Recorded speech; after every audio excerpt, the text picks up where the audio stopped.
Hello everyone. In this session, we'll discuss the topic 6 of Unit 2 text mining process.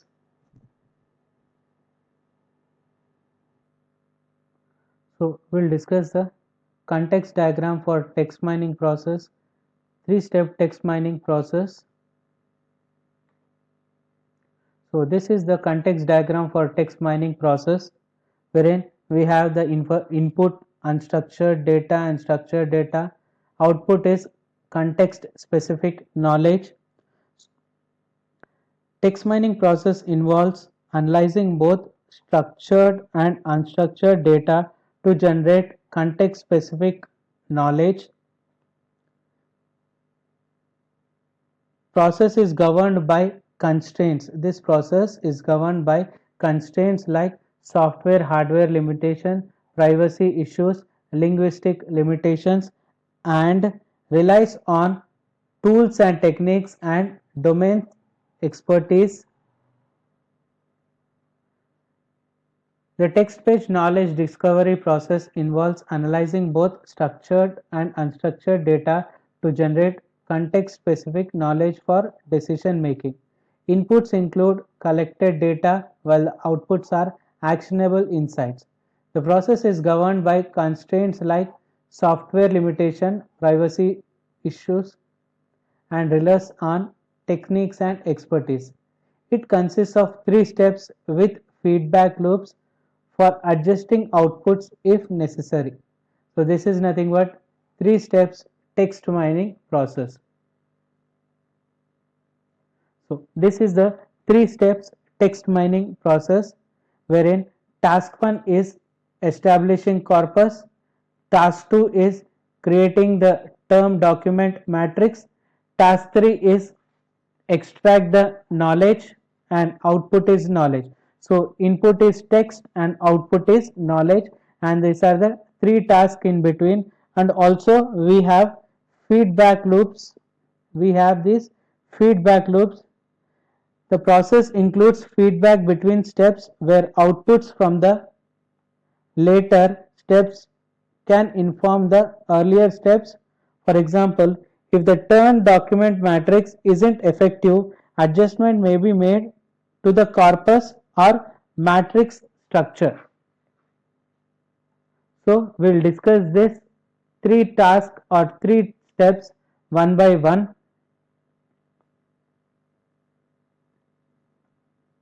So, the diagram shows a three-step text mining process. First one, establish corpus. Second one, creating a term document matrix. Third one, extract knowledge. So, first step, establishing a corpus. It collects and organizes domain-specific unstructured data like text, XML, and HTML. Create the term document matrix. Structure the data into a matrix where each cell represents term frequency in document. Third one, extract knowledge. Use the matrix to find patterns using classification, clustering, or association technique. Let us discuss one by one. First, establish the corpus. The first task activity aims to collect all the documents related to context, that is domain of interest, including textual document, XML, emails, web page, short notes, transcribed voice recording using speech to recognition algorithm. Transcribed voice means it is a process involving converting audio recording into a written format. Okay, this is about transcribed voice.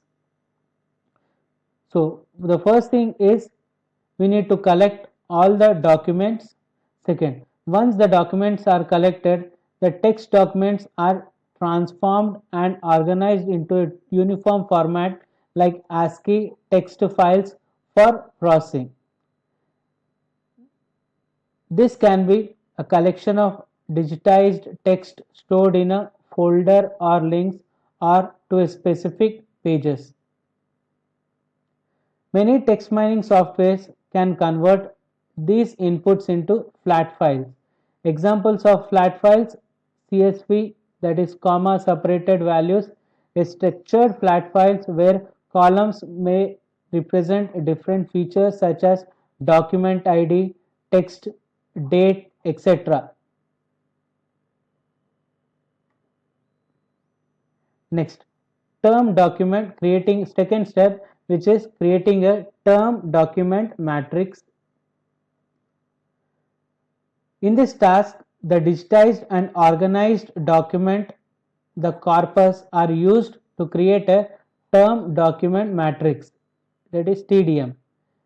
In order to build a term document matrix where rows represent documents, column represents unique terms, cells contain the frequency of each term in each document. For example, this is an example of term document matrix wherein we have documents, document 1, 2, 3, 4, 5, 6, the terms: investment risk, project management, software engineering, development, SAP.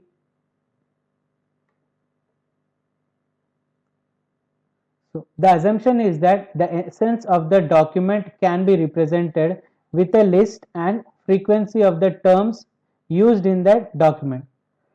Fundamental challenges in document term selection and dimensionality reduction are methods for identifying and excluding less important terms in document. Next, representing the indices. Third one, reducing the dimensionality of the matrix.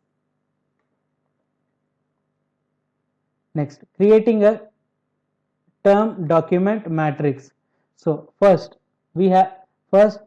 methods for identifying and excluding less important terms in document characterization. We use the following methods and remove less important terms. First one is exclude stop words, domain specific stop words, include term dictionary, synonyms and phrases treated as single unit, and stemming. So, while creating a term document matrix, not all terms are important. Here's a summary of what should be done to refine the term document matrix. First is exclude stop words. Common terms like articles, auxiliary verbs, frequently used words that offer no differentiation should be removed. Domain specific stop words. Terms that hold little relevance for the analysis should be identified by the domain experts and excluded. So here exclude stop words may be like a, and, the, and domain specific stop words may be, for example, if it is a healthcare, maybe like doctor, nurse, prescription. These are the domain specific words that can be excluded. So include terms dictionary. Pre-selected important terms can be used for indexing, ensuring the relevance to the domain. Next, synonyms and phrases. Terms with similar meaning, synonyms, and specific multi-word phrases like Eiffel Tower. So Eiffel Tower should be treated as a single word to improve accuracy.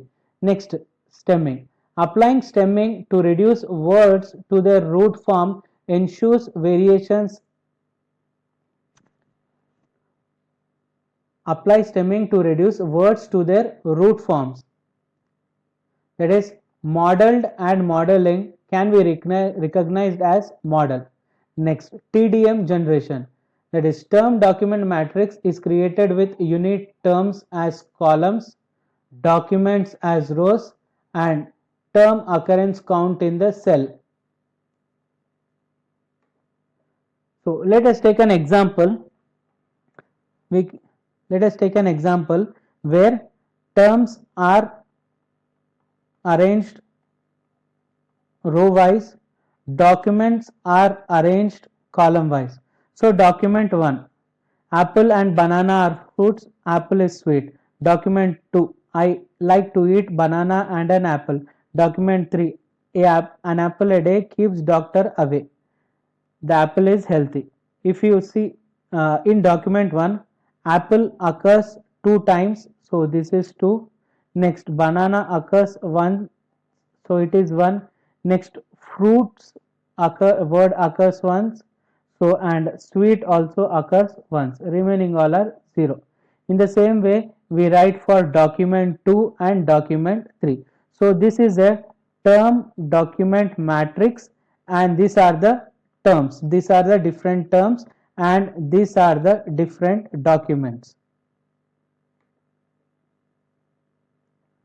Next, representing the indices.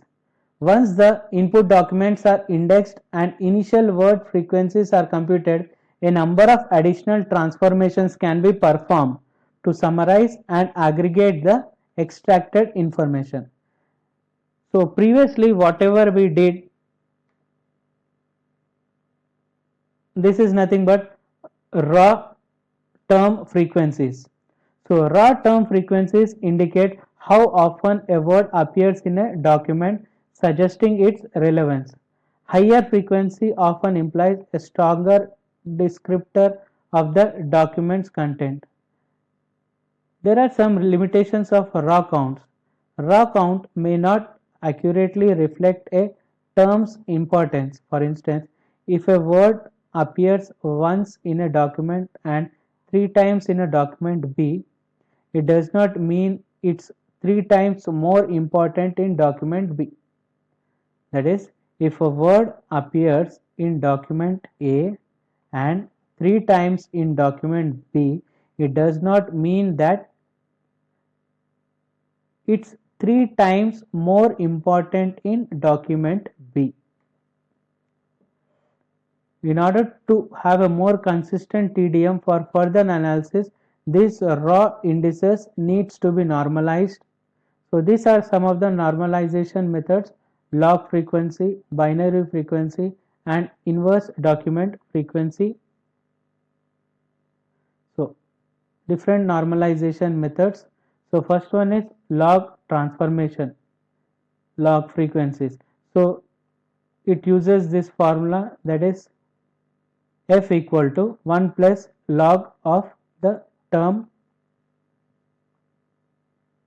Next, binary frequency, the formula for that is its value is 1 if the term or index value is greater than 0. If the index value is greater than 0, if the cell's value is greater than 0. Next, inverse document frequency. It reflects the specificity of the terms across the document corpus. Terms that appear in many documents are considered less informative. For example, the cat sat on a mat, the dog barked at the cat. Cat and dog are popular pets. If you observe, cat and the get an IDF of 0 because they are too common. Dog gets an small IDF value indicating that it has slightly more importance in distinguishing between the documents. We will discuss about this IDF